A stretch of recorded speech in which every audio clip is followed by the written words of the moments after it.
Les techniques de la publicité et du marketing ont été conçues pour produire en vous l'insatisfaction pour ce que vous possédez et créer le désir de posséder de nouvelles choses. Ce système plonge de nombreuses personnes dans les dettes, en leur faisant croire qu'on peut atteindre le bonheur en achetant ce dont elles n'ont pas besoin, avec l'argent qu'elles n'ont pas.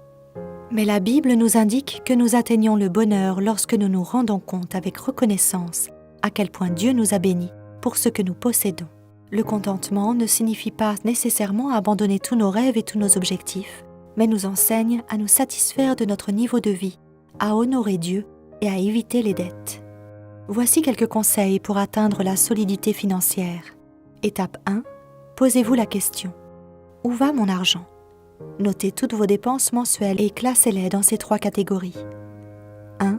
Les dépenses fixes, auxquelles on ne peut rien changer, telles que dîmes, offrandes, loyer ou hypothèque, impôts.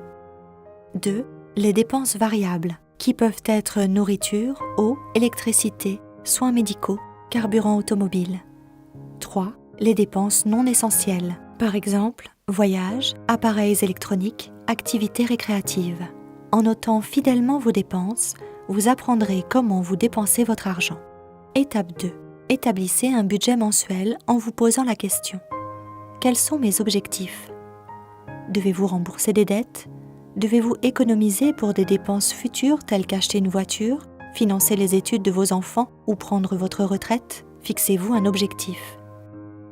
Par exemple, dites-vous que vous voulez économiser 300 € par mois en prévision de votre retraite. Si c'est le cas, incluez ce montant dans votre budget mensuel. Étape 3. Comparez vos revenus avec vos dépenses. Lequel des deux est le plus grand ? La règle la plus évidente à respecter pour éviter les dettes est que vos revenus doivent toujours excéder vos dépenses. Si ce sont vos dépenses qui excèdent vos revenus, alors vous êtes en dette. Si c'est le cas, revenez à l'étape 1 et examinez ce qui peut être changé. Peut-être dépensez-vous trop pour des choses superflues, non nécessaires. Bien que certaines sociétés considèrent comme acceptable d'être en dette, il vaut la peine de suivre le conseil biblique qui nous dit « Ne devez rien à personne, si ce n'est de vous aimer les uns les autres » Romains 13, verset 8.